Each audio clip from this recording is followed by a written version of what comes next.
chlorine, chlorine, bromine, iodine.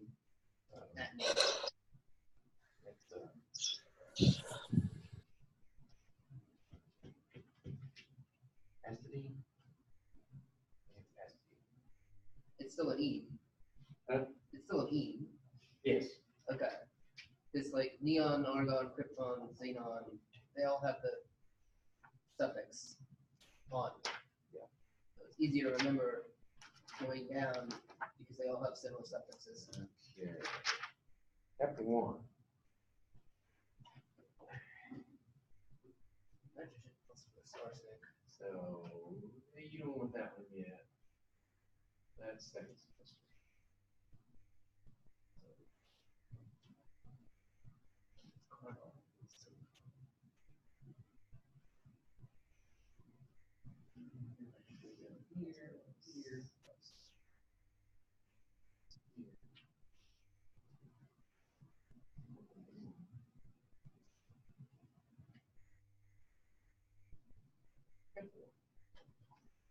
Let me get this one.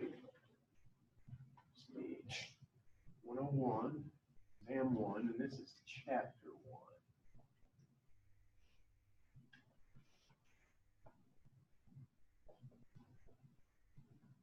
And the date is 1/7/20. There we go. All right. Let's see. Start the slideshow. Chemical foundations.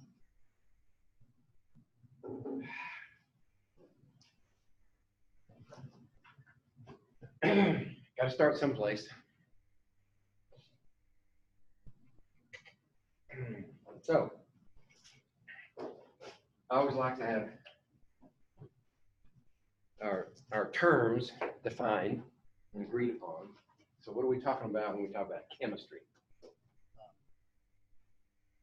Not just that definition, but what do we mean by chemistry? Yeah, it keeps doing that. Carrie's there. I want to pin this one. Okay. Yeah, definition? The way the physical world reacts. Basically, the way the physical world reacts with itself. Okay. That's the thing about chemistry. There are a whole host of different definitions that you can use. One of the simplest ones is study of substances and how substances change from one substance into another. Right, that covers a lot of territory. That's why one textbook I've seen is called Chemistry, the Central Science. Kind of presumptuous, I think, but in many respects it's true. One way, one thing, one skill that you should try to develop is making a connection between the macroscopic and the microscopic world. When you see something happening, it could be purely physical process or it could be a chemical process. But in either case, it's healthy in a scientific terms to think about it in terms of what's going on underneath, what you can't see on the microscopic level. And that pertains to atoms and molecules. We still have no idea what atoms are. Not really. I mean, we have sort of fuzzy images of individual atoms, right? And then there's the fact that the circle models are completely bunk because instead of the electrons being in like circles, they're not there. Right. They can be anywhere else in the universe except there. But we put them there as a model. It's Bohr's model. Yeah. Yeah, the planetary model. Right. We'll talk about that. Sorry, I'm getting ahead of myself. So what do we mean by atoms and molecules? Well, an atom is the very smallest unit of an element. Right? So if you say you have an element of phosphorus, and you take a sample of phosphorus and you keep subdividing it, dividing. You get to a point where you've only got one phosphorus atom. It still retains the properties of phosphorus, but there's only one of them, right? If you go any smaller, then you lose the properties of phosphorus because you're getting into the subatomic world. But that's an atom. We sort of borrowed that from the ancient Greeks. They believed in atoms too, only they said that every atom was just like, all atoms are the same. It wasn't until Dalton came along and made the intuitive leap that we understood, or actually accepted for the time being, that every atom of each element is different. So each, yeah. Technically speaking, they're all made up of the same thing. Well, yeah, subatomic particles, right. And the way those things are arranged determines what the characteristics of the atom and element is. So technically the Greeks weren't wrong. Yeah, you could give them some credit. Yeah. Now, what's a molecule? Well, a molecule is a collection of atoms that behaves as a single unit. It has its own properties, and it doesn't have the properties of the original elements or atoms from which it is made. Right? So that's how we can get so many different properties, is just by shuffling the elements around and making different molecules. So you can have molecules that are made of two or more of the same element, right? Like the oxygen molecule or the hydrogen molecule, but these are still elements, right? So that brings up the distinction between elements versus compounds. Right? An element can be monoatomic. It can be diatomic, like those two. It could be octaatomic. Right. Right. These would be like dihydrogen, or this could be like one atom of gold.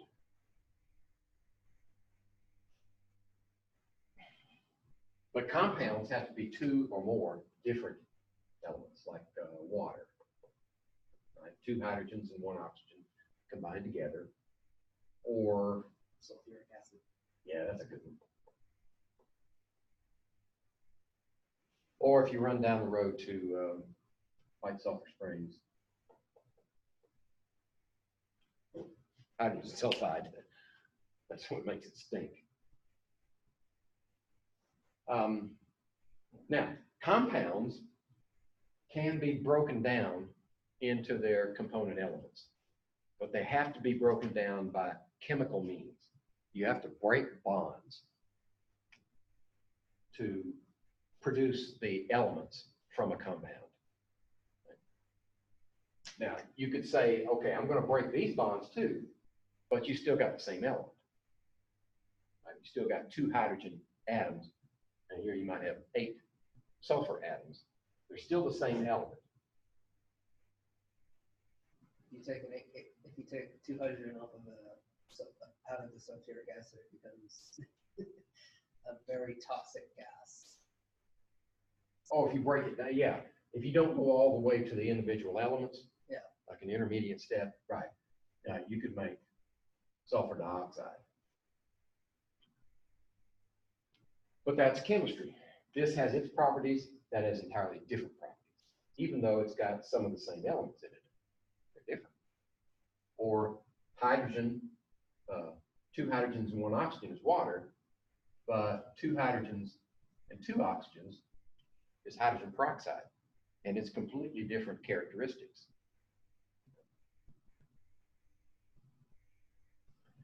Okay, so let's talk about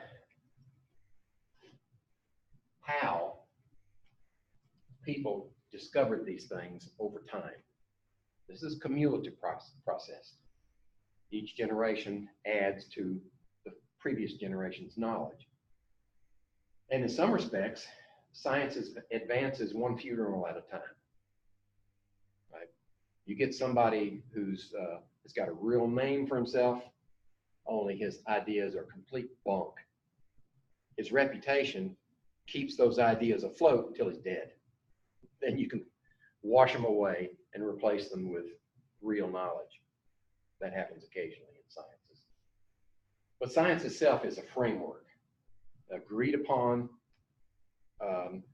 framework of efforts and procedures that over time gathers facts about the natural world. Another way of putting it is plan of action. Another way of looking at it is it's a subset of critical thinking. I had a professor that used to say, and this was in reference to statistics. He used to say, it ain't necessarily so. Right? That's the small probability that what you think is going to happen doesn't happen, or what you think shouldn't happen does happen. There is always that. There's always that, no matter how many times you try something out. Yep.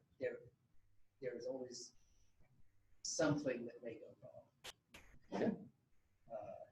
He used to say, there's a very, very, very tiny probability that all the air in this room will migrate to that corner and will suffocate.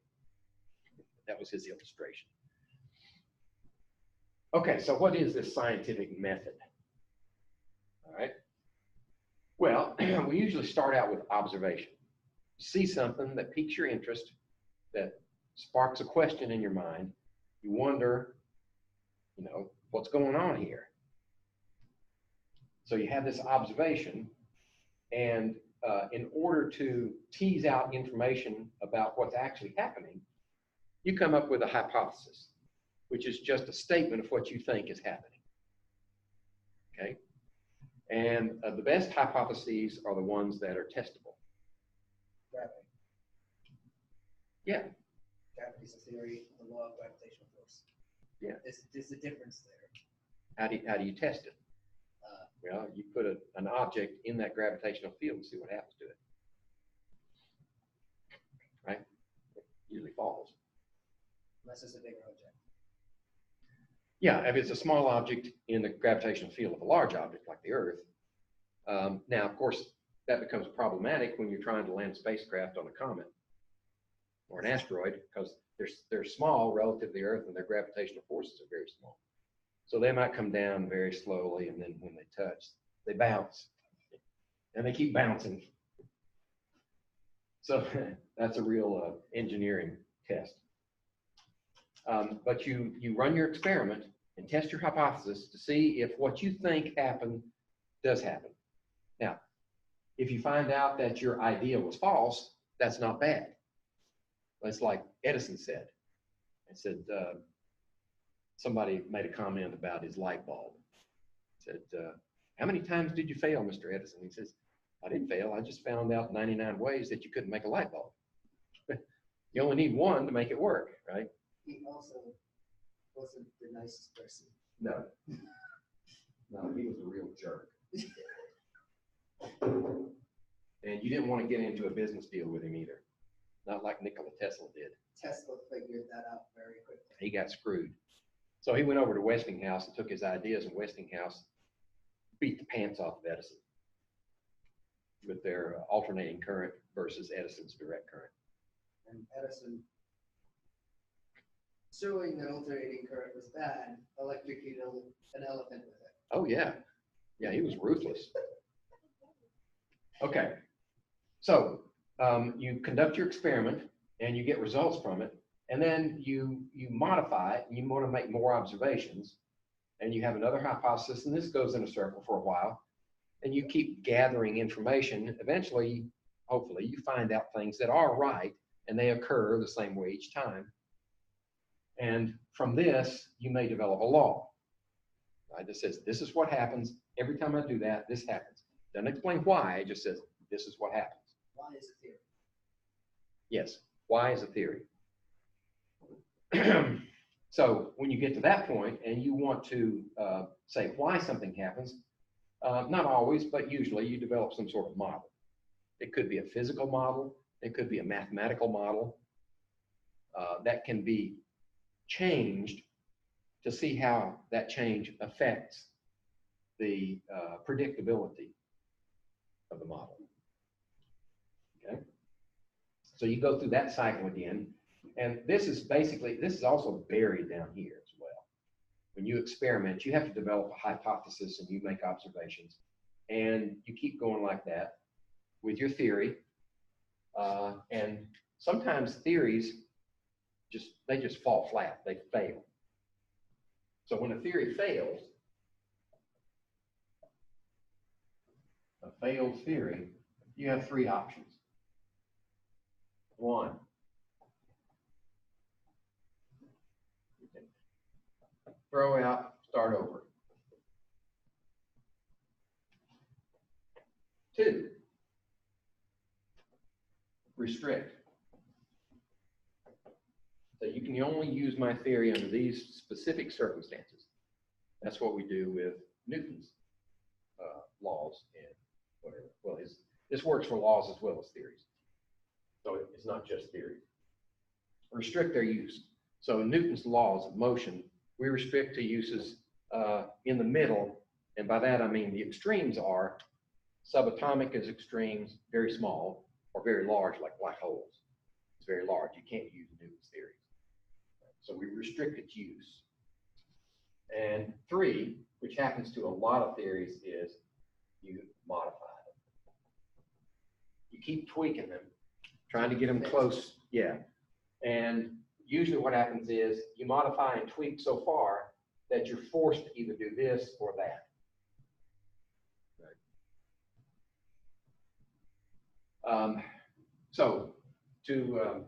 Once Newton was restricted, then relativity took over for the very large stuff. And then quantum theory took over for the very small stuff. Something I think more people should understand, theories never become laws. Theories never become laws. No, they don't go backwards. Right. You never have a theory that becomes a law. You can have a law is this thing happens. Mm-hmm. A theory is why does this thing happen? Mm-hmm. But a theory can never be proven to be a law. Science Right. doesn't prove. Well, that's a good point. You can never, in your hypothesis, in fact, statistically speaking, hypotheses are set up as the null. In other words, you're comparing two things, you say, there's no difference.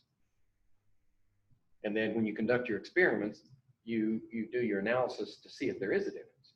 But you can never say that I proved this. You say, I failed to disprove it. That's the best you can do. And if you do that often enough, then people start believing it. And if it's true, that's good. If it's not true, that's bad, and we have to wait for a funeral. Okay, so these are just definitions of the things. A law is just what happens. Hypothesis is an explanation for that observation. And a theory, usually incorporating a model, tries to explain why. The reason that why is so powerful is because once you've established a why, then you can change certain things about your model, and it has a broader application and a power to predict. That's why we eventually want to get to a theory if we can. Okay, so sooner or later in scientific investigations, we're going to have to make measurements. Right? The simplest type of measurement is, like, say, how long is it? Does it get longer when I do something like this rod of metal? What happens when I heat it up, when I change the temperature from 10 degrees to 100 degrees? Well, usually it gets longer, right? Coefficient of linear expansion. But you need to make the measurement in order to establish that. And all measurements have two components. They have the magnitude, or the number, and they have the unit of measure, or the scalar. If I were to say that I am 71, you know what that means. You could say, oh, he's 71 years old. No, that's not what I meant. I mean, I'm 71 inches tall. I didn't give you a unit, right? You got to have a unit in order for the measurement to mean anything. Now, once you've established that measurement of that unit, then there are conversions that can be made, right? I could convert 72 inches into meters, and then the metric system would take over. But you have to have a conversion factor. We'll talk about that in a second.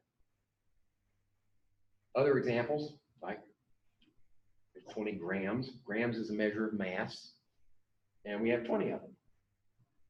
Now, sometimes you can have measurements with compound units, like this one, joule seconds.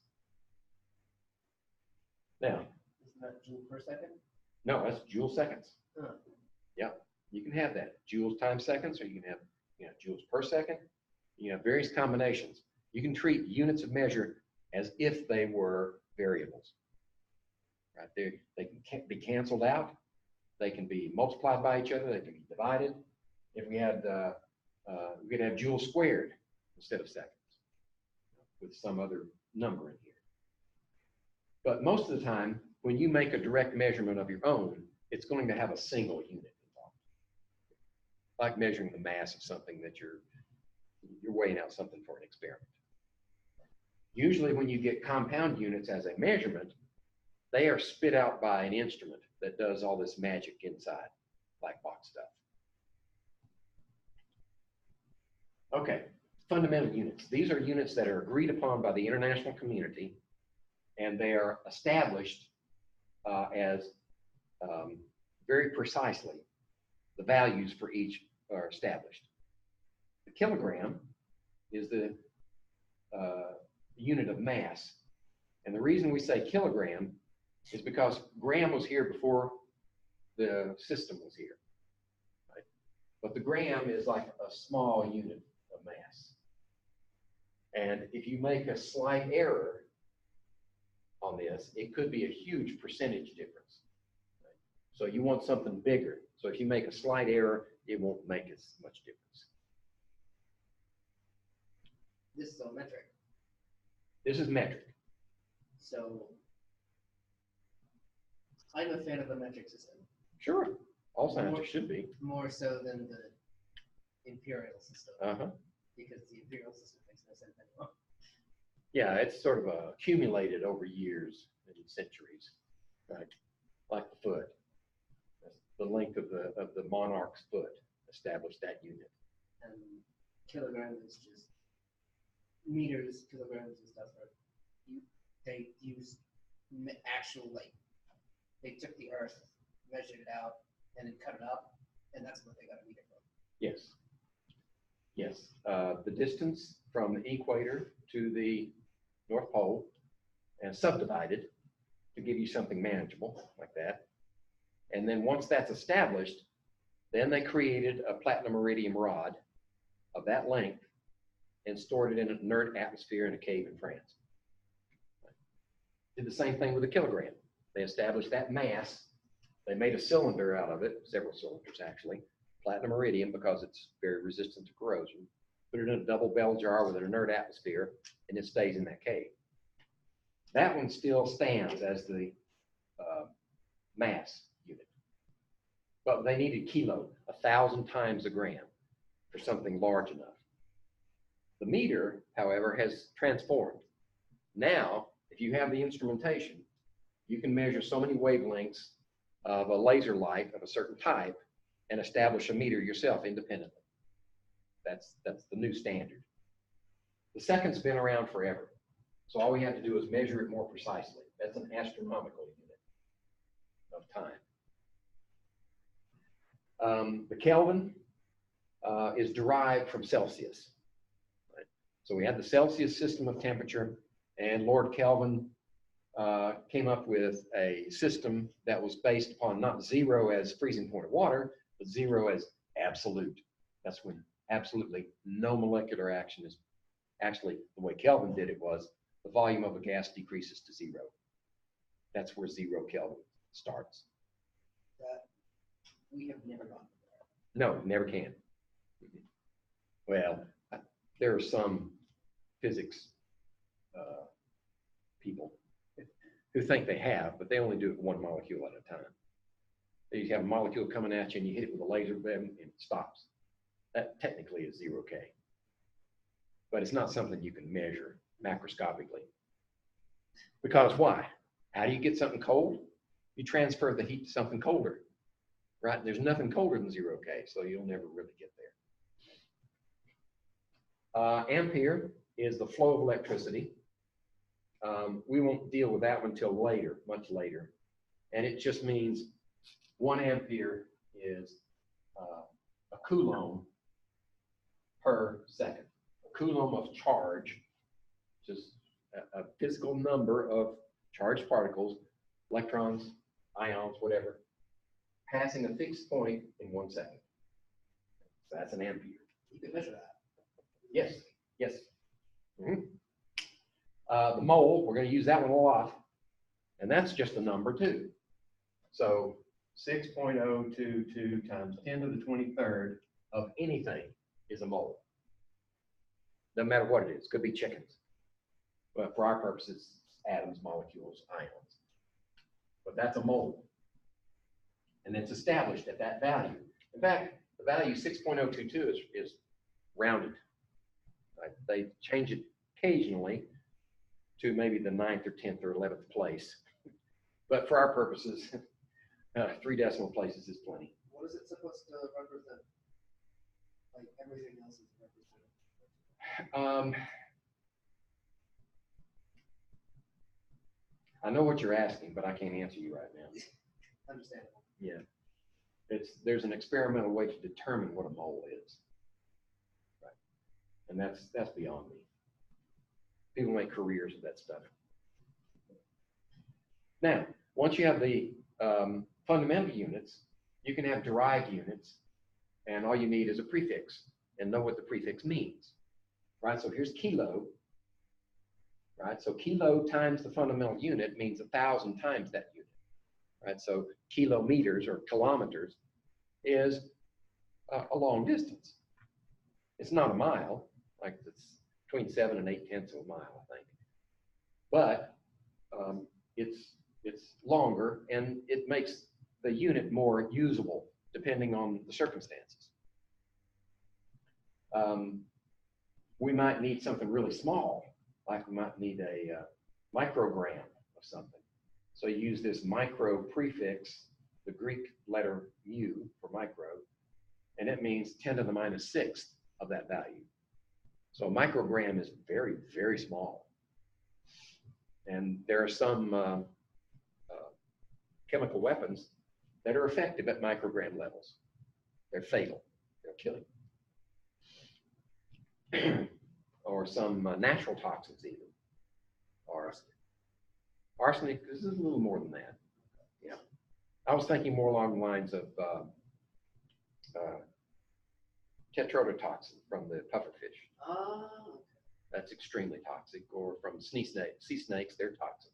Their venom is toxic on that level. Maybe this level, depending on the size of the person. I would focus on these right here, maybe this one, as prefixes to memorize. And for the big ones, Giga and Tera, I mean, if you're a computer nerd, you know what those mean already. Yeah. Giga's a billion times. Tera is 10 to the 12th times. Mega's a million. We left megabytes behind a long time ago. We still have megabytes. Yeah, but physically useful. We're working in terabytes now and gigabytes. Okay. So here's a distinction between mass and weight. We use them interchangeably, and I fall into that same trap. when I say we're going into the lab and we're going to weigh out such and such of a reagent, what I mean is we're going to find the mass. We're going to do the mass. In fact, they turn mass into a verb. You mass it, right? But I've been using weigh it so long, it's just make that conversion in your brain. When I say weigh, I mean determine the mass. Because mass does not always mean weight, especially in a vacuum. No, they're right. It depends on the gravitational field. Mass is actually how much is there. A kilogram on the Earth is a kilogram on the moon. But 60 pounds, weight is a force. So 60 pounds on the Earth is only 10 pounds on the moon. So there's a distinction between mass and weight that you need to recognize, but be flexible with. Uncertainty. That's one idea that not even trained scientists fully acknowledge or use. They may know it's there, but they don't pay proper homage. Every measurement you make will be uncertain. It's just the level of uncertainty is the key.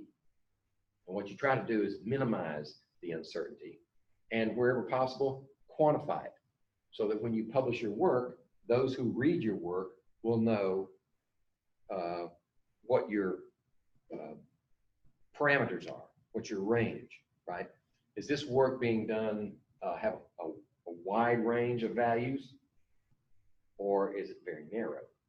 If you're doing purely laboratory work, you can get pretty narrow ranges of uncertainty. But if you're doing the work like I did for my PhD out in the field, growing soybeans, it took me 5 years to get data that I could publish because the environment varies so much. My uncertainty was pretty broad. So I did some of my work in the greenhouse where I could control the environment, some of it in the growth chamber where I could control it even more, and try to put them all together and make a convincing argument to my PhD committee. Okay, so how do we deal with uncertainty? That's the question. Well, first of all, we have to agree upon when we write a number, just make something up. Okay.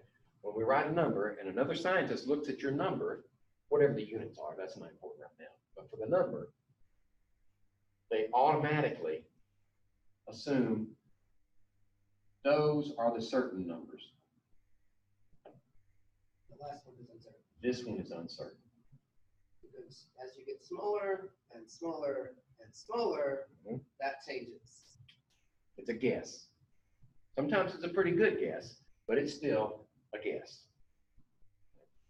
So how does that translate into practical things? Like if you were to measure something with your meter stick like this, and then you have tiny divisions in here. If you had something that was like this big, then you could say the certain ones are this one, this one, and then in between these two would be your last one, your guess. There's no mark for it. You're just guessing it. If you don't do that, then you're throwing away that number, and they're going to come along and say, that's the uncertain one, when you meant it to be the certain one. So always make the last one your guess. And go to the furthest that you can. Oh yeah, squeeze as much information out of your measurement as possible. If that means 10 digits, go to the 10th digit. Okay, so here's an example. There's a burette. Right? We'll eventually use a burette in the lab. Everybody knows what a graduated cylinder is. It's like a cylinder of glass, closed at one end, open at the top, and you fill it up to a certain level, and you can measure how much volume is in it. Okay, that is to contain. Burette is opposite. Burette delivers, right? So it's numbered from top to bottom. Small numbers at the top, big numbers at the bottom. That's because when this comes out here, it drops that level and it delivers a certain amount, and you know how much came out that tip. Right? That's why it's numbered backwards.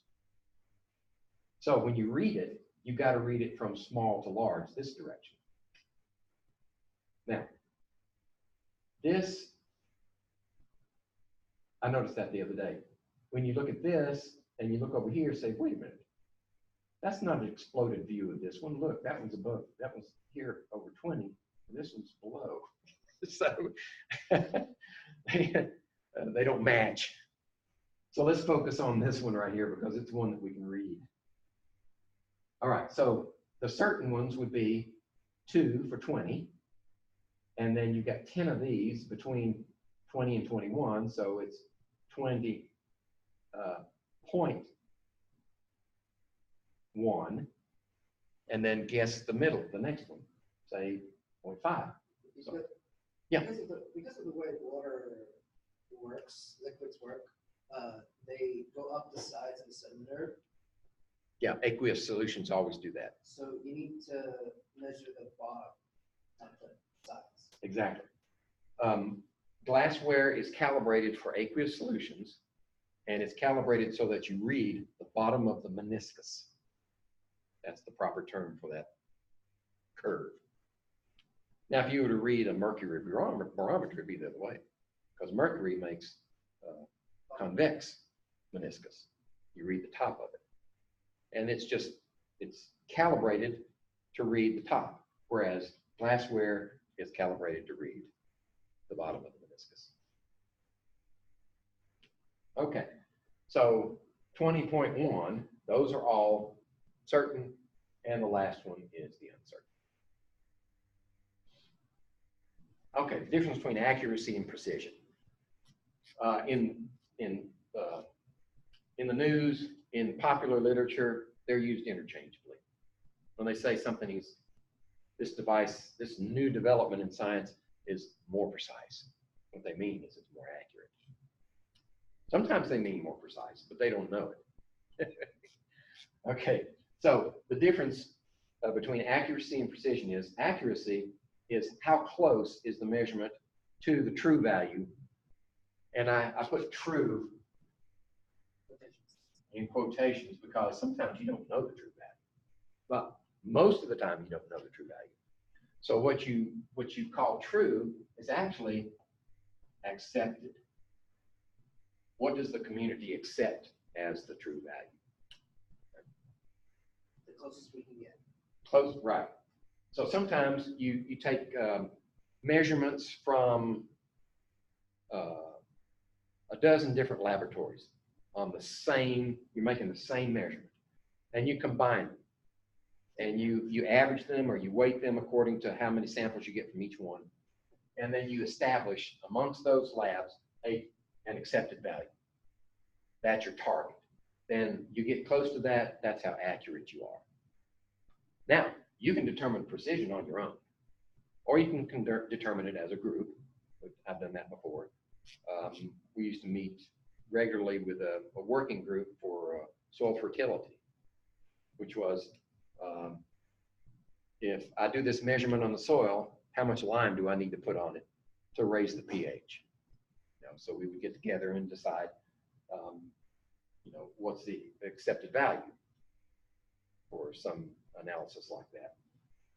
So you can do precision based on your internal, your lab, or you can compile values from across your group.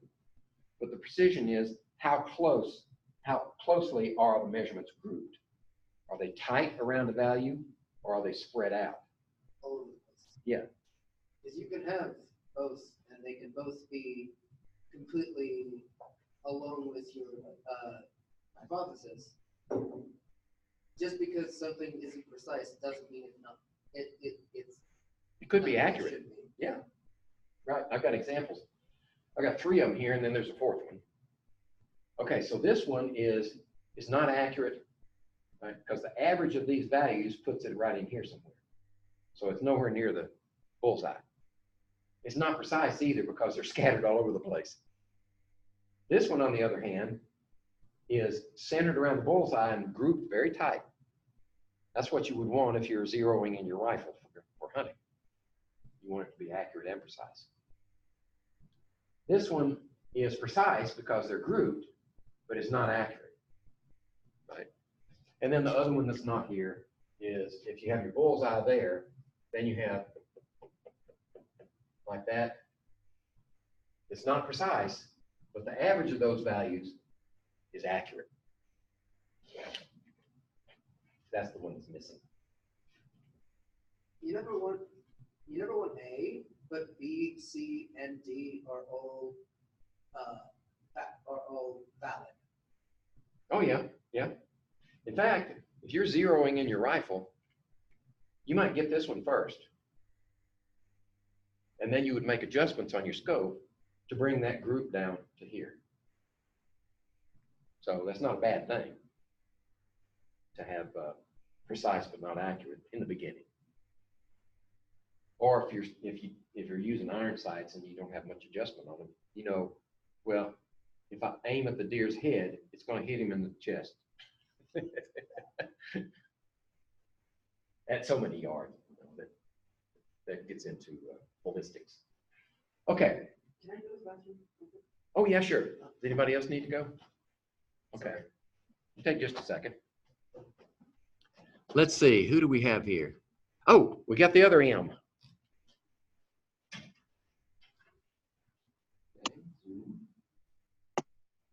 We're missing often follow.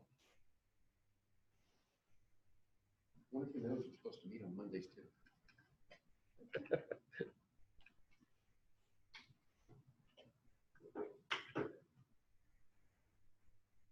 Now, if you guys want to chime in, all you have to do is unmute yourself, and you can ask a question. Okay. Okay. Okay. But I've counted you present.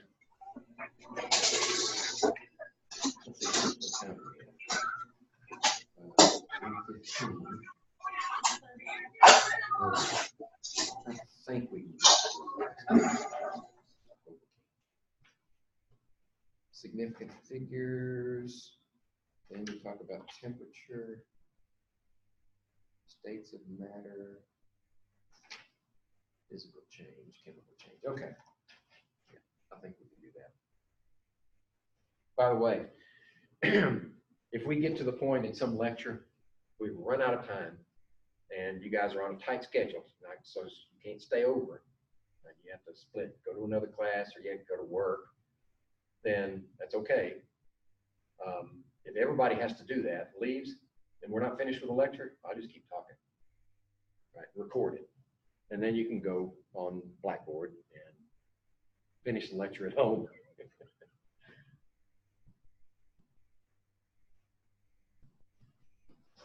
Okay. Now, how do we deal with this uncertainty? We've got a number. We know what the certain part is. We know what the uncertain part is. We're going to use a technique called significant figures to decide how many of those numbers are worth keeping. And the reason we're doing this is because when we start multiplying, dividing, adding, subtracting numbers together, we need to know how many of those numbers we can keep in the answer. Right? We're trying to be honest with ourselves and with our colleagues when we publish this data.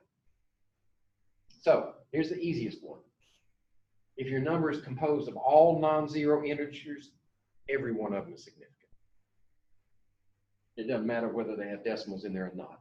As long as they're all non-zero, they're significant. So pi. All of pi's decimals are significant. Yeah, there are no zeros in pi? No. Okay. There is no zeros and there's no repeating. Right. Okay, so that begs the question, what do you do if you do have zeros in there? Well, it depends on where the zero is located. If the zero is leading, if it's to the left of your non-zero numbers, none of those are significant. They're just placeholders. You need them there, of course, right? Otherwise, this wouldn't be 48 thousandths. It'd be something else. So you need them there, but they're not significant for the purposes of calculation. Then you have a zero that's trapped. It's between two non-zeros. That one is significant. Because if it wasn't there, then the significance of this one or that one would be in question. And then, of course, the ones that are on the far right. Well, it depends. If they're on the far right, trailing zeros, and there's a decimal anywhere in that number, those zeros are significant. Okay. This one, the zero's trailing and there's no decimal point, right? So that zero is not significant. You've only had two significant figures in that number. Now suppose you meant to have three. What could we do? Point zero. Just put a zero point there. You don't want to put a zero out here because that says you have four significant figures. This way you only have three. But if we didn't have it, it's only two. Is that zero is not precise? Right. This would be my mind's going blank.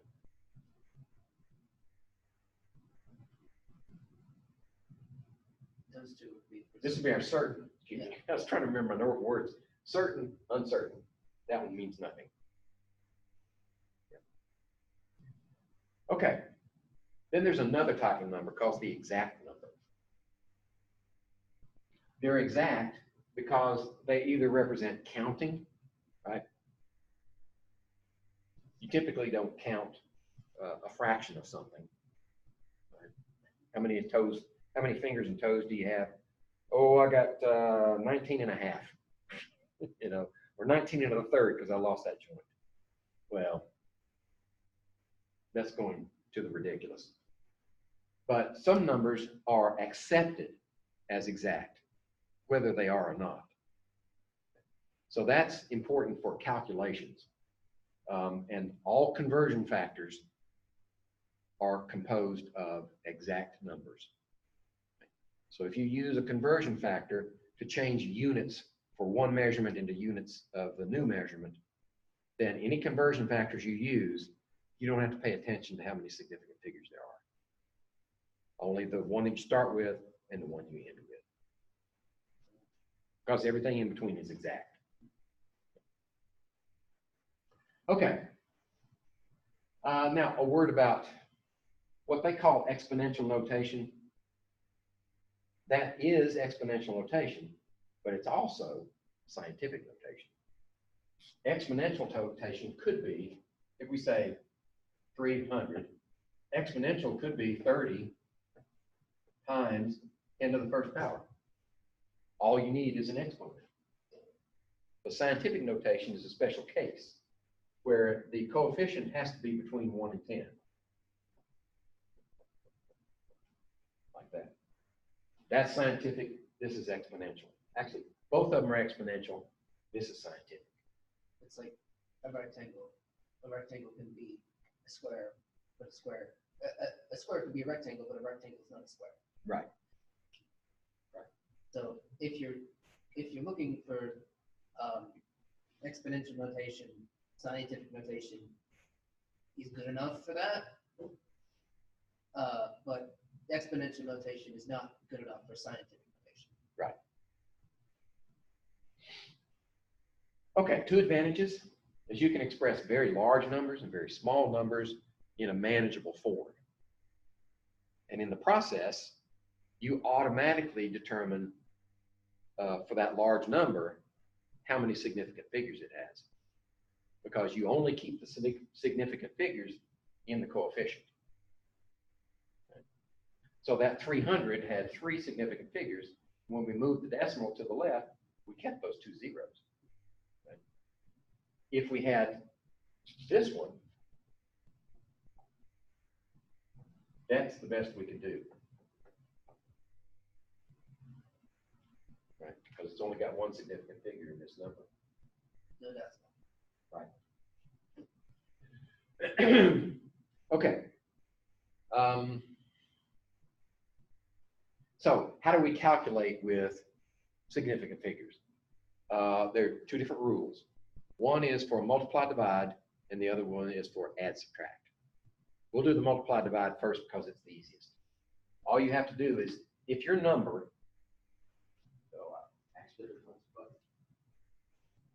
if your number is calculated by multiplication and or division and nothing else, then you can retain all of the decimal points that your calculator spits out. And at the end, you look at the numbers that went into the calculation and find out what's the least number of significant figures. And then you round off your answer to the number of significant figures. So in this case, this one has 4, this one has 2, and we got the answer here, but we have to restrict it to 2. So you go 1, 2, and round by looking to the right. 8 is 5 or greater, so 3 rounds up to 4. Okay? We're going to use that form of rounding. 5 or greater, round up. Less than 5, round down. So, no matter what you put that into, it will be 2 significant figures, unless there is one that is only 1. Oh yeah, if you multiply this times a number that only has 1 significant figure, you got to bring it down to 1. So in your equations, you want to have the most number of significant figures that you can, but you will never get more than the least. Right. If it's all multiply divide, then what I suggest is, if you've got a string of multiply divides, do them all and keep as many decimal points as you can till the very end. Then go back and look for the smallest number of significant figures and round your answer. What that does is it avoids rounding errors. Because if you do them one operation at a time, this one might round up, then this one, that answer times this one rounds up, then this one rounds up. So you're off by that much. But if you multiply them all the way out and then round, you avoid that problem. Okay. So the other situation is add subtract. To do this, we have to line up decimal points. And there's supposed to be a line right here. It's missing. So 23.445 plus 7.83 yields 31.275. So you line up the decimals and then you add them up. So you bring the 5 down, 4 and 7, 7, 12, carry the 1, 11, carry the 1 is 3. Okay. Then you find the least number of decimal points here and you reduce it to that level. So that means this is 5, so that one's rounded up to 8. Okay? There's the least number of decimal points, not the least number of significant figures. Right. Then there's another that I don't have a slide for. Let me see if I can make one up. Suppose we have and that. Okay, there are no decimal points there. They're understood decimals, like there's 1 here and 1 here. This one's all significant, but only 3 of those are significant. But we still line up where the decimals would be. And then you add them together. And then you back up, since this one's not significant, you back up to that point. And you say, okay, that's 5. That means we have to round up. There's your answer. So if there was no decimals, it is the significant numbers. If there is decimals, it is the decimals. Yeah, that's accurate. Yeah, I agree with that. Okay. This is one of those special cases that might come up where you don't have any explicit decimals that might give you problems. Questions? Okay. Have you seen any of this before? I know you have. Now, when you're in the laboratory and you're doing a series of measurements, the outcome of all your measurements is only as good as the weakest link. That is the least accurate instrument that you're using is the weak link. It's the one that limits accuracy in your measurements. Right? In this case, we're just using two different graduated cylinders. One that is subdivided in 2/10, and one that's subdivided in, let's see, 9, 8, 7, 6, 5, in 200ths. Those two look very similar. Mm-hmm. They are not, because the 1 milliliter one is much smaller, much smaller. They're not to scale. No. This should be small. It should be down here somewhere like that. But it's blown up so you can see the measurement. So we would be restricted to the accuracy of this one, right? Which would be to 0.2, right? 0.2468. 0.2 would be the least certain, and anything beyond that would be a guess.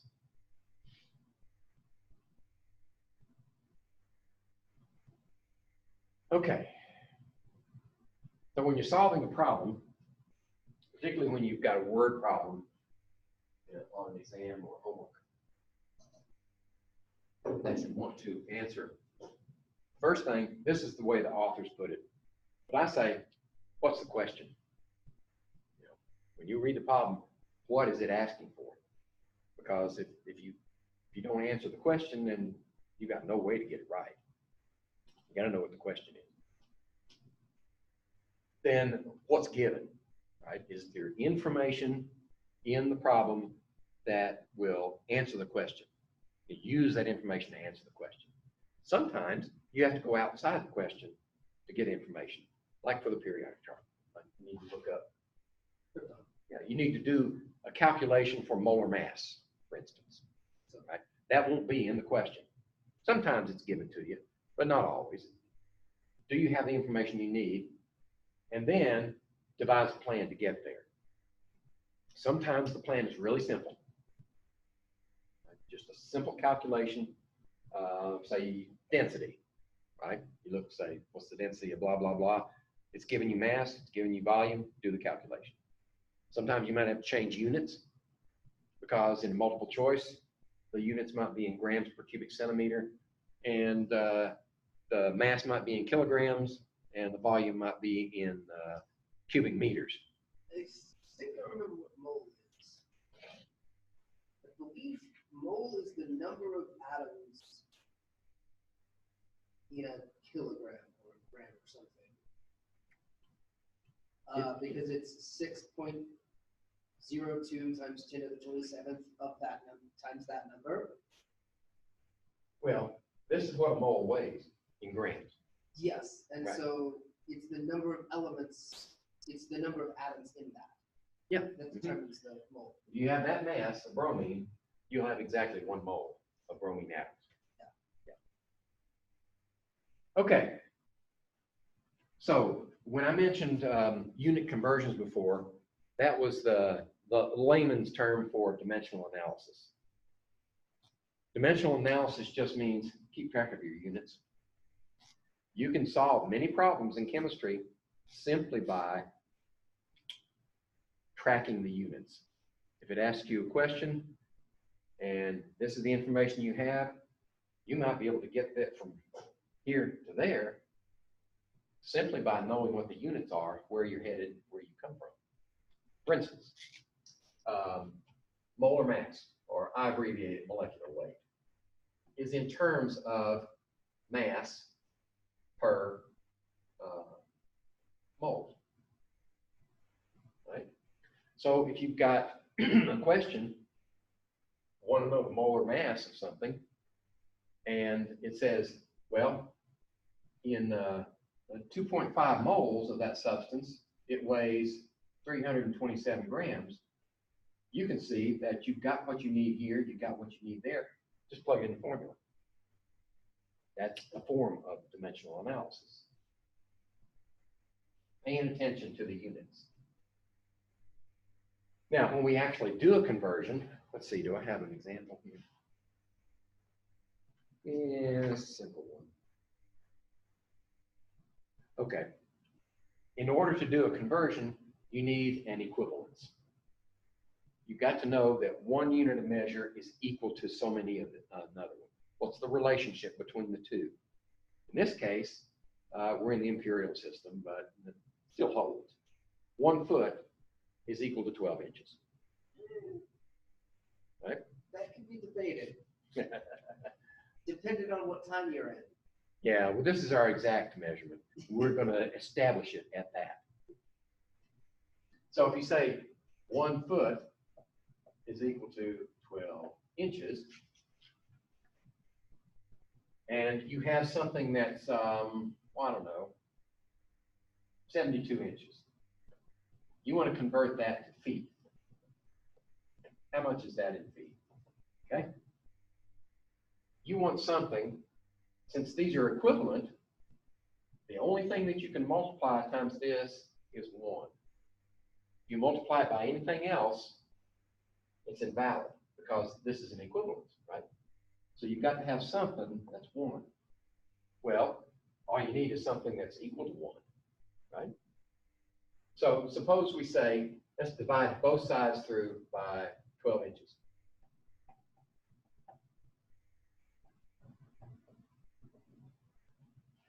That's okay in math, isn't it? If you divide both sides through by the same thing, right? This is equal to 1, right? And this is equal to 1. So if we substitute in here, 1 foot, 12 inches, we're multiplying it by 1. So the inches cancel because, remember, any number sitting off by itself is in the numerator. Right? So the inches cancel. 12 divided by 72 is 6 times 1 is 6. Right? So we have 6 feet left over here. That's characteristic of every conversion factor. All conversion factors are equal to 1. Simply because they're equivalents. That is equal to that. So if we need 12 inches per 1 foot, 1 inverted still equals 1. Okay. So if this were feet, we would put feet on the bottom and inches on the top, cancel the feet, and give us inches. Okay, that's dimensional analysis. Okay, let's see, rather than go through that, the point here is that in the process of analyzing your dimensions and getting where you want to go, you don't have to use just one conversion factor. You can use multiple conversion factors. In this case, we're converting imperial system to metric first, and then we're making the metric into the size metric that we need. Metric is much easier than imperial because metric systems based on tens. It's decimals, yeah, yeah.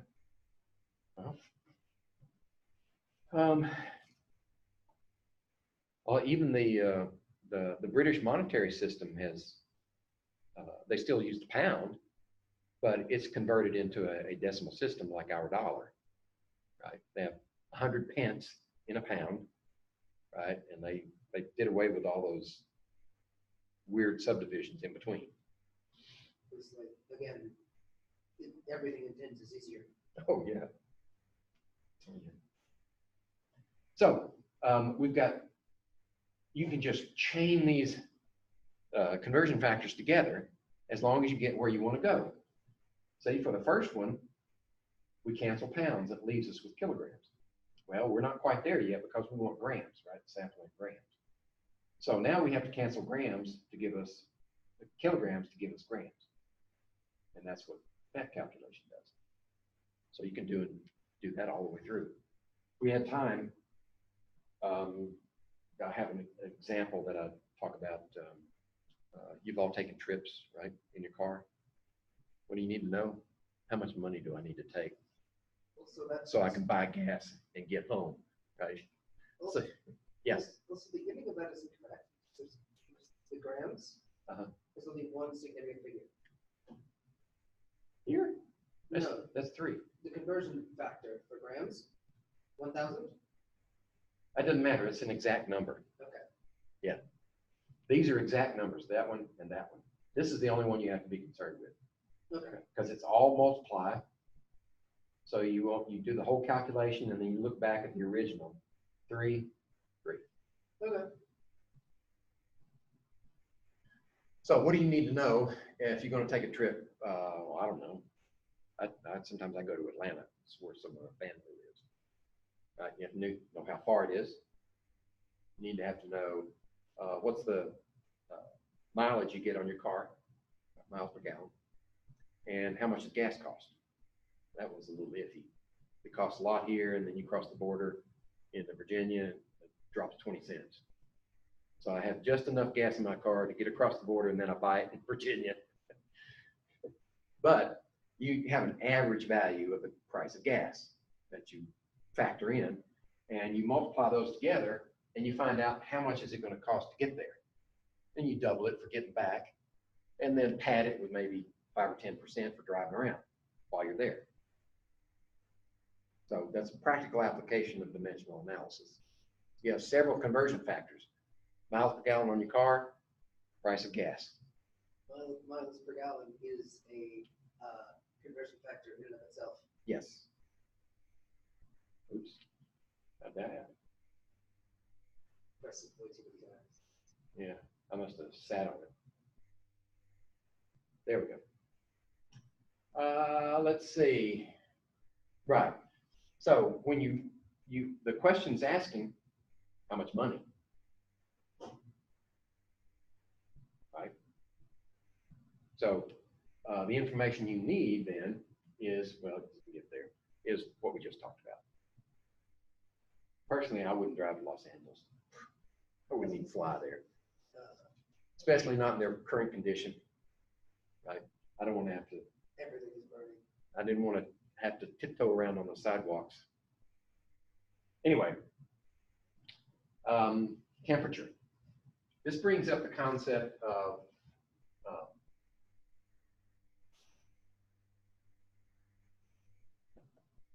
capacity versus intensity.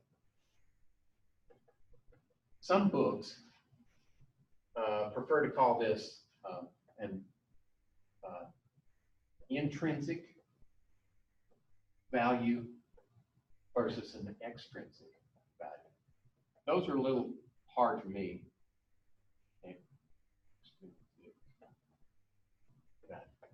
Those are a little harder for me to grasp intuitively. That's why I like intensity versus capacity. Intensity is a measurement or a value about some form of matter, some substance, that does not vary based on how much you have, right? Like concentration.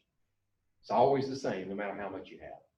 Whereas capacity or extrinsic value does depend on how much you have, like mass. You know, the mass number, the value goes up with more stuff. Volume versus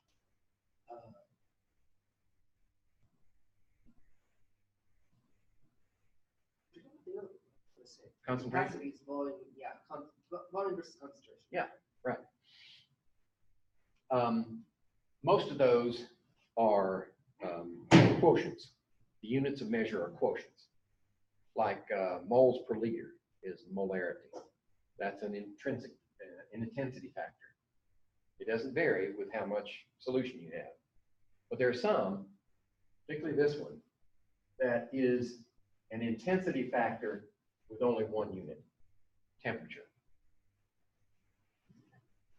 The temperature of the substance, as long as it's equilibrated throughout, is this is hot, this is cold. Well, how hot is it? Well, you measure the temperature. Doesn't matter where you measure it, it's always the same. Same for the cold one. So, yes. Temperature automatically is homeostatic.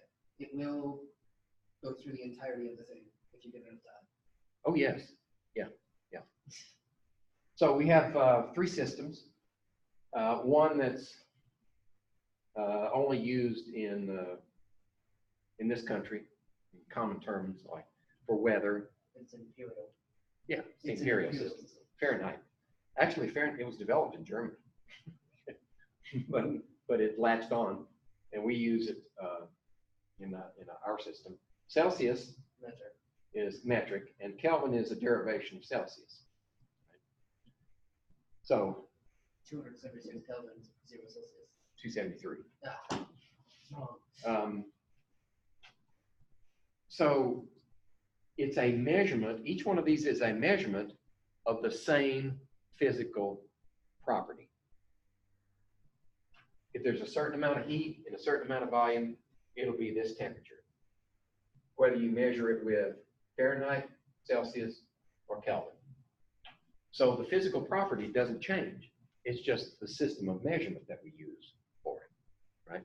So what that allows us to do is, these are interconvertible, right? So if you know what the centigrade Celsius temperature, I use those interchangeably, is, then all you have to do is stick it in this formula. Are we out of time? Oh, we out of time. Okay, so if you have to go, I'll just keep talking. Okay, and it'll be recorded. Okay, so if you guys have to go, bye-bye. I'm going to keep recording, and you can pick up the rest of it on Blackboard. I don't know. If you're good, okay, we'll keep going. What did I say? So this converts centigrade to Fahrenheit. Or if you know Fahrenheit, then all you have to do is plug it in here and solve for the unknown. This is the one I've got memorized. It makes a bit of sense because Fahrenheit is basically Well, 0 degrees Fahrenheit is weird. 0 degrees Celsius is the freezing point of water. Fahrenheit is based on body temperature. Celsius is based on water. right. Fahrenheit developed this for living systems. He was investigating, and he chose 100 as the average temperature of a living system, a warm-blooded living system. I had one teacher in high school who used to say Fahrenheit had his thermometer made, and he wanted to mark off what was 100 degrees. So his wife was mad at him, pitching a fit about something. He stuck it in her mouth, and that was 100. Because normal is 98.6. This is overall an average of the organisms that he took. Yeah. Was 100. Yeah. But See, that's a little hard to establish. yes. It was easier to establish 0. He picked 0 as the lowest temperature he could obtain in those days. And that was salted ice. That was 0. Celsius is based off of water. Oh, The yeah. freezing point of water is 0 degrees. 0 Celsius. degrees. Boiling point is 100. Then you subdivide it. And So so Fahrenheit is used more in biology, and Celsius is used more in chemistry because Fahrenheit is for living systems, and Celsius is for chemical systems. yeah. Fahrenheit is actually not used much in, or even living system development Anymore. description anymore. No. It's a holdover for common weather data. Yeah, they won't give it up. But Celsius is water, so it's easy to quantify. It can be reproduced anywhere. in the world Yeah. Oh, yeah. because it's literally Now, does water freeze or not? where did Kelvin come from? Well, in study of gases, Charles' law says, and we'll get to that later, this is a centigrade temperature scale, and it's getting larger that way, smaller this way, and this is the volume of the gas. So Charles noticed that as we decrease the temperature, Volume decreases. volume decreases, okay? But it stops at a certain point, right? Because either the gas turns to a liquid or solid. But Kelvin proposed that for an ideal gas, it should stay a gas forever, no matter what you do to it. Argon. So he took, well, no, none of them actually do that. He just postulated. So he said, what if we extend this data line out here to where the volume becomes 0 for our gas? What temperature would that be? Minus 273.15 degrees centigrade. So that's where he established his 0 point. So he set up a new scale now with 0 as the beginning, and everything else is greater than that. So that's why we use Kelvin. Well, we use Kelvin for any type of temperature calculation because there's nothing less than it. You don't have any negative numbers in Kelvin. So at this 0, it's going to be 273. Okay. It's used a lot for volume too. Hmm. For the volume of things, Kelvin is used because it's based on volume. Well, now this is how he derived it. Okay. But anywhere you see temperature, most places where you see temperature in a formula, it's Kelvin. Because it's a positive number, there's no negative numbers that you have to. Right. Right. There are exceptions for colligative properties where you're doing freezing point depression, boiling point elevation. You still use centigrade. Because Celsius. it's water, it's freezing. Well, it's yeah, but it really doesn't matter because the size of the unit of measure is exactly the same for both of them. So if you have centigrade, all you have to do is add 273 to it, and you get Kelvin. And we're going to chop off those last 2 digits. You don't need them. They're okay. The last 2 digits are. That's overkill for us. Yeah. Okay.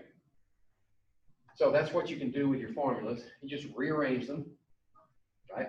If you got any formula, one unknown, you can solve it. So if you got a formula with 3 variables in it, and you've only got 1 variable nailed down, then you're stuck. Can't solve it. You have to have 2 simultaneous equations to do that one. But we're not going to do that in this class. You're always going to have enough information to plug in and only have 1 variable left to solve. Okay. At what temperature? Let's see.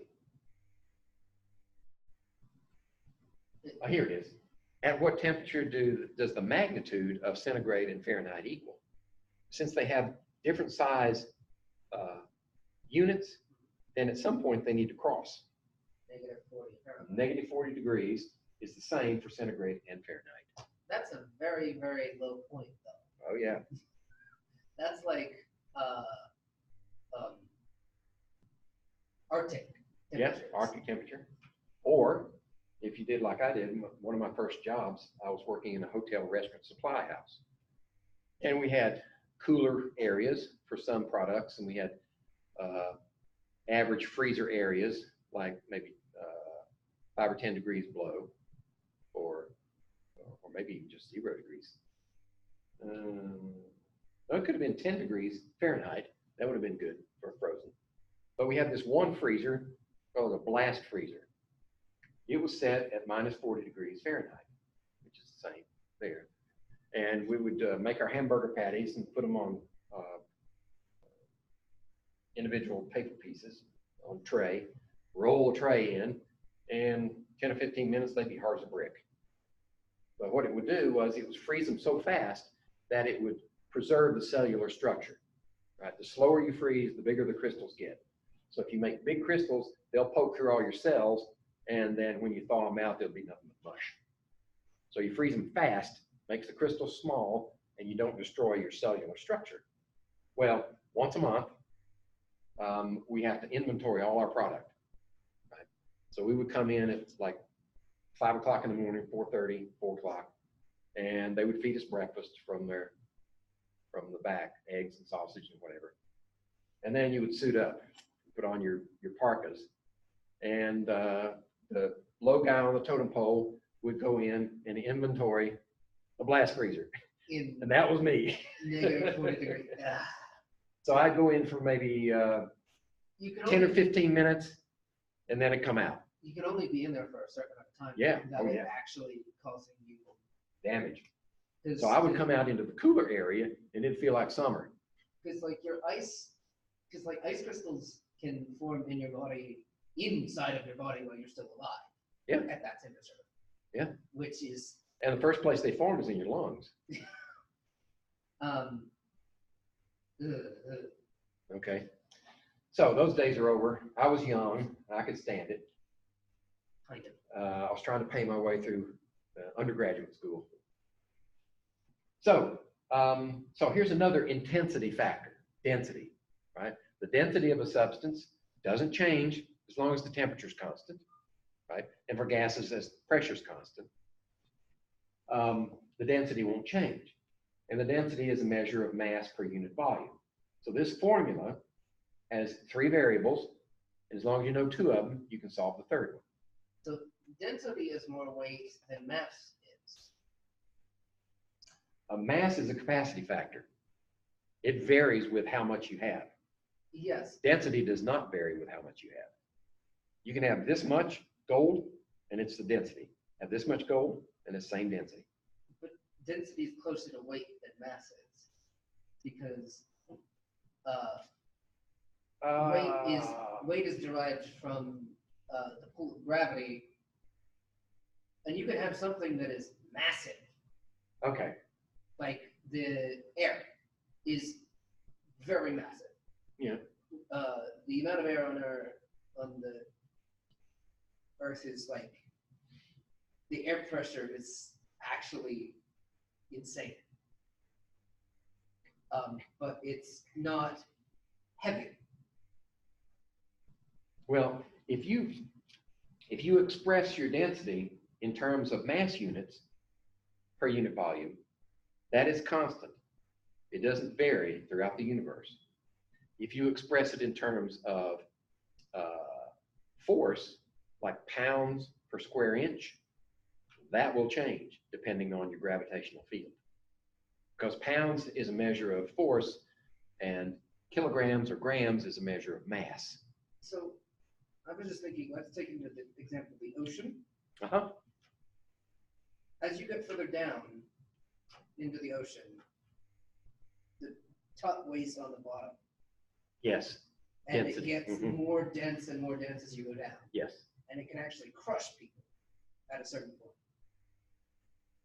Like, I think That's if there's a differential inside and outside. Yeah. Right? If you're an animal that's built for it, you have equalized pressure on the inside and outside, you can care less. But like at, I think it was 60 meters, you fall.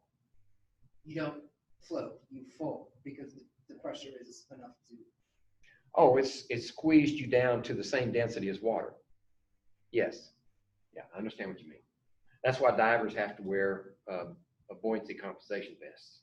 To keep them. Yeah, to equilibrate. And like. So they wear weights, and they wear a vest that's filled with air, and they adjust them for their depth. So is that a density thing? Yes. Okay. Yes. I'm just, because like, okay. And since you're wearing these weights and a vest, it's average density. Right. So the question that I'm having is, why is it more dense in the lower sections than the upper sections? Because there's more pushing down on it? Yes. Mm-hmm. Does that mean Water it's density less will buoyant? vary with depth, yes. Does that mean it's less buoyant? So that means the density is higher. Well, you could argue that. For the same mass, it occupies less volume. Yeah, Okay. that would increase the density. Of course, salt water is more dense than the fresh water anyway, to start with. Sure. So if you And as you get further down, it gets more salty. you go swimming in the Dead Sea, like I've seen pictures of people floating. I mean, they're laying back on their back and the water's just down to here. You can't swim underneath the Dead Sea, because if you do, somehow you will drown very easily. It's very easy to drown because you can't actually right yourself. Oh, okay. It, So it's a physiological response. okay, so say for example, if you're on your face in water, you can usually right yourself by going either direction, right? You can't do that in the Dead Sea because the buoyancy is so high Okay. that you can't like I see. move over your turtle and you're drowning. Yeah, I see what you mean. You don't ever want to get turned over on your face then. No. Okay. So calculate density, and if you know 2 of the factors, you can calculate the third. Now, Yes. Well, right. isn't there like things between those? Like What do you a mean? solid, a liquid, how should I put this? Plasma. Plasma is a solid liquid. No, it's an extension of gas. It's an ionized gas. It's like an atmosphere of the sun. That's a plasma. I was just, Or I used to make plasma in my lab every day. It was a special instrument, a spectrograph. so is there like a liquid solid or a liquid gas? Or like an intermediate? Okay. You can produce artificially a combination where you have solid and liquid of the same substance at the same time, right? And we draw phase diagrams to show that. At what temperature and pressure does that occur? You can also have solid and gas at the same time. You can have liquid and gas sharing, or you can have solid and gas sharing too. Like if you have dry ice and the gaseous CO2. Can you get all three of them? Yeah, at the triple point, you can have all three at the same. It's a special point on that phase diagram. At this temperature and this pressure, you can have all three at the same time. Weird. Yeah. And then you can go way out to high pressures and temperatures, and you run off the end of your phase boundary into this no man's land where you have gas and liquid, and you can't tell the difference between them. And that's called the critical point. So anything beyond that is a supercritical fluid. And we use those in extraction processes. You know, you can decaffeinate coffee pretty easy with it. That makes sense. Yeah. Okay, so, but we're going to stick to these three, solid, liquid, or gas.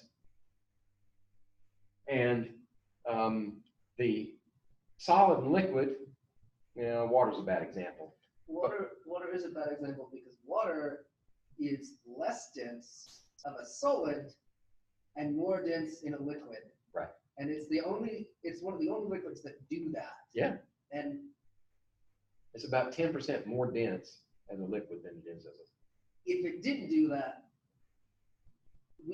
life would not exist on this planet because the ocean Oceans would would be frozen solid, right? They freeze at the surface, and it sinks to the bottom, and you just keep freezing until it's completely full. But because water is less dense with the crystalline structure, is less dense as a solid, Yeah. it floats. Yep. Which is amazing because nothing else does that. Right. So when you go ice fishing, cut a hole through the ice, the fish are going to be on the bottom where the water's warm. And that'll be fun. Yeah.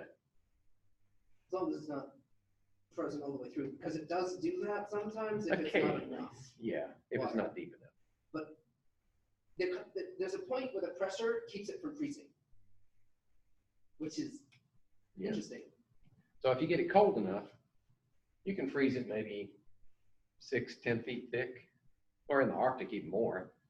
But that way, then you can just drive a truck across it. But there's always a little bit at the bottom that's too pressurized to turn into solid. Right. You're going back to the phase diagram there, and that's a little beyond this conversation. So, Right. Because of the behavior of water, the phase boundary, rather than shifting that way, is this way. So at the same temperature, as you increase the pressure, you go from solid to liquid. Yeah. Okay, so solids, they can maintain their own volume. They maintain their own shape without any container. Whereas liquids have a specific volume, but they need a container for their shape because the forces that hold them together are not strong enough. They slide past one another, characteristic of the liquid. And then the gases, of course, they need a container for both shape and volume. So you have to keep the container closed in order to maintain the volume and the shape of the gas within. And gases, typically, the molecules are extremely far apart compared to their size. can the container be gravity? Yes. That is how the atmosphere works. In the Yep. atmosphere. Yes. Right. And what was that movie? It was they just showed it again. Elysium. Have you seen that movie? Okay, there's this big space wheel above the Earth. It's huge. And the people live on the inside of the spinning wheel, so they have artificial gravity. And the inside of the circle, minus, of course, the struts that hold it together, is open space. And the force of centrifugal force, artificial gravity, keeps the air on that surface. Which is interesting. It wouldn't exactly work that way, but it's interesting. Yeah. Because it wouldn't exactly work that way because the pressure difference would cause the air to just. Right. The atmosphere in that big wheel needs to be several miles thick. Yeah. To make that work. Okay. So mixtures. First, before we talk about mixtures, let's talk about pure substances. What's a pure substance? Only that substance. Right. It's an There's element. nothing else in there but that substance, and it can either be an element, Or molecule. right, or it can be a compound. And this element can either be monatomic, or it can be any form of however many atoms are held together, but they're all the same element. The difference between salt water and pure water. Yeah, Salt water is right. Distilled water solid liquid. is a pure substance. Salt water is a mixture of a certain type. It is a homogeneous mixture because it goes from lowest amount to it goes from highest amount to lowest amount of the. You put salt in water, it automatically makes it go from the highest amount of salt to the lowest amount of salt, Yes, and so right. it equilibrates. will become a homogeneous mixture. Yeah. Whether or not you want it to or not. So a homogeneous mixture says that no matter where you sample that mixture, you get the same composition of water and salt, as in your example. Whereas a heterogeneous mixture, you sample at different places, you get different compositions. That would be like if you put an actual piece of sodium in water. You never put an actual piece of sodium in water, though. No. It will explode. That, I had a high school. Yeah. Chemistry teacher that had a block of sodium. Uh-huh. And he used to cut pieces off of it and throw it into something and watch it explode. Until a bunch of his students got hold of a big piece of it and threw it in a toilet. And It's not going to end toilet. well. Yeah. Don't put any of those in the alkaline earth metals in water because they will react violently. Yeah. In fact, the further down you go, the more violent the reaction. So potassium reacts even more violently than sodium. Okay. So the heterogeneous mixture has distinguishable parts, but these are still physical mixtures. In other words, you can use a physical process to separate the components. Or salt water, you just evaporate the water and you got your salt back. And if you collect the vapor and condense it, you got your water back. So those are physical processes that can recover the components. So if you drop a piece of aluminum into water, is that a heterogeneous mixture? Because there's aluminum in a specific place. I guess technically speaking, yeah, it's a mixture. Okay. But you're carrying it to extremes. The other extreme is you could have the other thing is like carbon filament, not carbon dust. If you put it in the water, it will mix up with the water, but it will sink to the bottom. Yep. Because it's Another word for a homogeneous mixture is a solution. They're synonymous. Okay, so a homogeneous mixture. when you answer a question like this, sometimes it's convenient to answer it from the reverse end, right? Which ones of these are mixtures, right? Not that one. Not that one. These are mixtures. So now you answer the homogeneous part, right? Jar of jelly beans, that's heterogeneous. Soil, take it from me, that's heterogeneous. Gasoline is the only homogeneous mixture in that group. Technically speaking, if it is a natural gas, it is not a homogeneous mixture. Of what? If it is natural gas, it is not a homogeneous mixture. No, this is gasoline. Which is a compound that is made from natural gas. No, it's a petroleum product, yeah. Well, I guess you could make octane from methane. You know, you can synthesize it. Most of the time, though, they take oil, petroleum, and crack it into smaller fractions and make octane. And then you mix in various other components like cyclohexane, some other volatiles, and then ingredients that are supposed to keep your injectors clean. But what I'm talking about is when you're extracting it from the earth, it is not a homogeneous mixture. Because there's rocks and pieces of Oh yeah, density. before you filter it, sure. Yeah. Right. Yeah. Yeah, petroleum from the earth is heterogeneous. Okay, physical change. A physical change is one in which the substance, while it may change state, does not change its character. Its chemical character is not changed. So when you boil water or freeze water, it's still water. That's a physical change. And you can separate things based on physical changes if they have not reacted. You know, if you've got a mixture, then you can separate them based upon some physical characteristic. If you have something that's might be suspended in water, but it's not dissolved in water, then you can filter it. And you can catch whatever is suspended in water in your filter, separate it that way. If it's dissolved in water, evaporation. You can evaporate, right? Or you distill it. That's another way. And that's what moonshiners do to get their white lightning out of mash. They just heat it up and take the first fraction, throw it away, because that's methanol. And that's very It's dangerous. toxic, yeah. And then after that, you can keep the ethanol.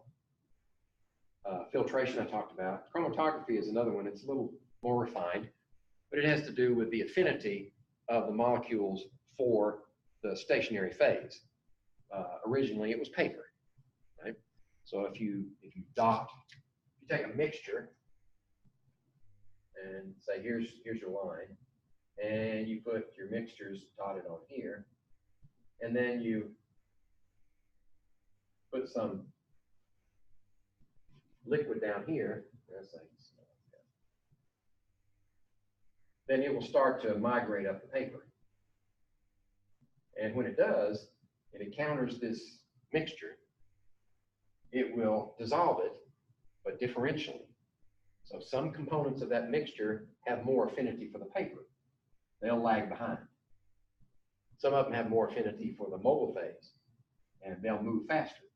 So eventually, you separate them out like that. And chromatography is a technique that has gone every which way but loose. Paper chromatography. In Europe, they like to use thin layer chromatography, where they take silicon dioxide, sometimes impregnated with stuff. They coat it out on a thin sheet of glass, and they do this with it, but they automate it. In this country, we like column chromatography or high pressure chromatography in a stainless steel tube, and we force things through that. But the principle is still the same. But all of them kind of have the same thing that happens. Yeah. So Yeah, it's they're based on a similar principle. pretty much valid, all of it. Yeah, yeah. So a chemical change is one in which the substance that you have changes into something else. It changes into something with entirely different, not just physical properties, which may occur, but definitely different chemical properties. So its reactivity, its phase sometimes changes, but you cannot recover it by physical means. Burning something. Yeah. If you take natural gas on your stove, if you have gas in your house, and you react it with oxygen, you get carbon dioxide and water. Now that's not balanced, but it shows that the reactants go in. This has characteristics, this has characteristics. These have entirely different characteristics. That's a chemical change.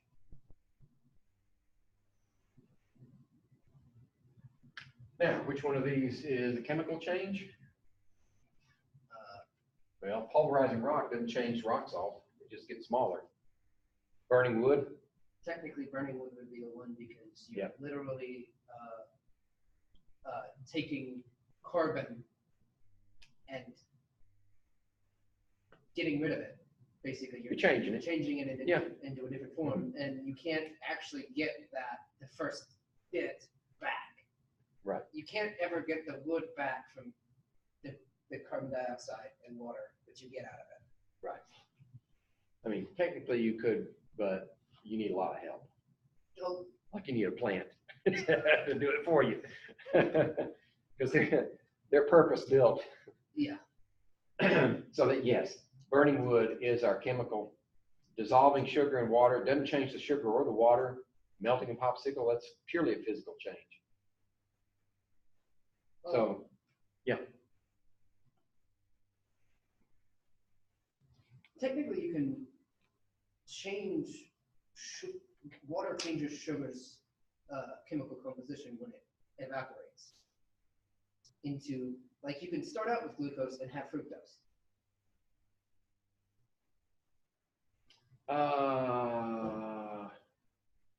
That's a chemical change. If you get glucose to fructose. And most of the time, you need a living system to do it efficiently. Okay. Yeah, that's a chemical change. Now, they are both hexoses, which means they both have 6 carbons. But the difference between glucose and fructose is the position of the carbonyl. Like this one. Right? That one right there. For glucose, it's on the end. For fructose, it's the second one down. Right? That's the primary difference. So And it wouldn't change that in water. no, Okay. So you'd actually have to take that and put it somewhere else. you'd have to, right, you need help. Right, you need an enzyme, right? And the glycolysis does that. It does actually change to fructose. Okay, that's it. Thanks for sticking around. We'll see you on Wednesday, and we'll do our computer lab on Wednesday. Okay. Bye.